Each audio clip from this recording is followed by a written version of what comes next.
Grabe.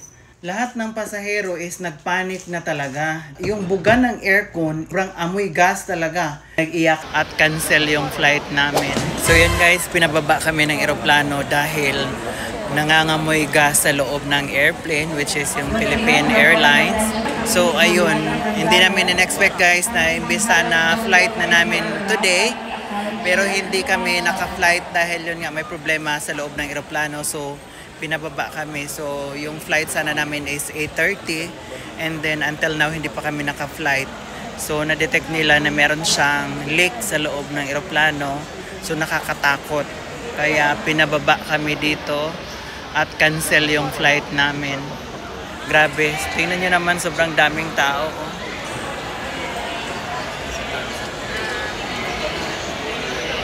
Sobrang dami namin guys, grabe. Yung iba, connecting flight pa, Davao to Manila, and then Manila to US.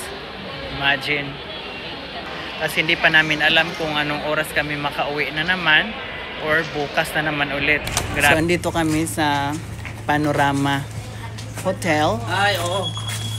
Dahil mag-check-in muna kami guys.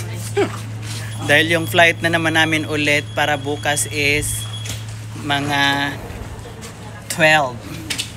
So ayun, no choice kasi nga wala tayong magawa dahil yun nga ang sabi ng eroplano is kailangan na pagbukas na yung flight natin. Grabe. Nakatakot talaga kanina dahil yung nangyari sa amin is yung eroplano na sinakyan namin papunta dito sa Davao. Tapos nung paglapag ng eroplano, nangangamoy na talaga na gas. Oo.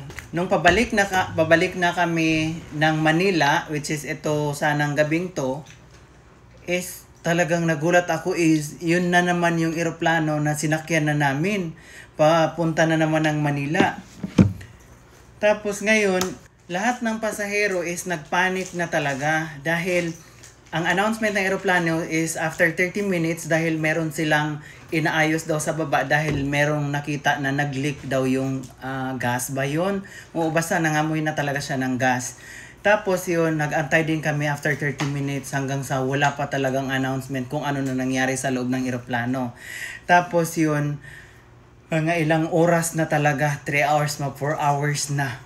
Imbes na ang flight namin is alas 8, alauna na kami na nalaman namin ang eroplano is talagang before sila nag-cancel ng flight, sabi ng captain is pwede na daw, kaya nagsigawan ang lahat na talagang thanks na makabiyahe na kami ng papuntang Manila. Nag-iyakan pa yung iba dahil yun nga ang akala nila is maka-flight na kami ng gabi niyan. Tapos yun, imbis na ready to take off na, tapos yun pinag-seatbelt na kami, is talagang natuwa na rin kami. Tapos nung buga yung buga ng aircon, amoy gas talaga. Tapos yun, biglang nag-announce na naman yung captain na talagang hindi kaya paliparin talaga ang eroplano. So ginawa na talaga yun ng paraan. Kaya sabi ko ito na yung sign kako na talagang kailangan nating bumaba lahat. Oo, kaya yun kinausap ko yung isang andun sa likod ng eroplano. Sabi ko na bababa na lang kami kasi natatakot na talaga yung nanay ko na mag-flight na kami ng Manila tapos ganun may problema ang eroplano. So nakakatakot talaga.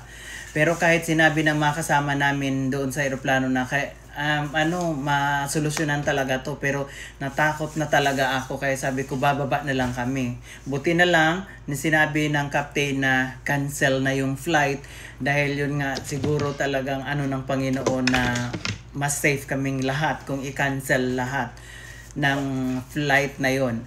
Dahil yun nga, yun na yung pinaka na choice na di bali ng mag-cancel ang lahat ng ticket namin. So at least safe kaming lahat. Ang iba is talagang na problema dahil may flight Davao to Manila, Manila to US.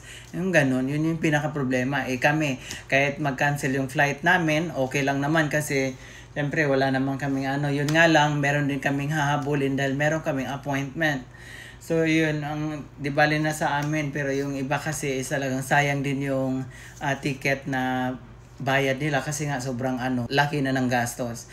So ngayon, nandito kami sa hotel, pero yun nga, sabi ko sa inyo na nagpapasalamat na lang din kami na yun, lahat ng yun is may purpose talaga. May purpose dahil kahit cancel yung flight, magalit man tayo or may sama tayo ng loob minsan, pero yun, kailangan din natin intindihin yung ibang airplane dahil yun nga, hindi natin mapupush na ipalipad nila kahit sabihin na meron tayong mga connecting flight kung saan tayo pupunta.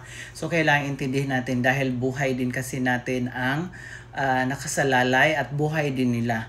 Hindi lang ang natin, hindi lang sarili natin ang intindihin natin ang lahat ng nasa loob ng eroplano dahil nakakatakot talaga. So yun, yung flight namin bukas ng alas 12. So buti na lang nandito kami sa hotel at provide naman sa Philippines Airlines. So yun, thank you so much. Kasi yun nga, kahit canceled, so nagpapasalamat din kami dahil yun nga, yun na siguro yung time na kailangang hindi tayo lilipad ng basta-basta. Ganon.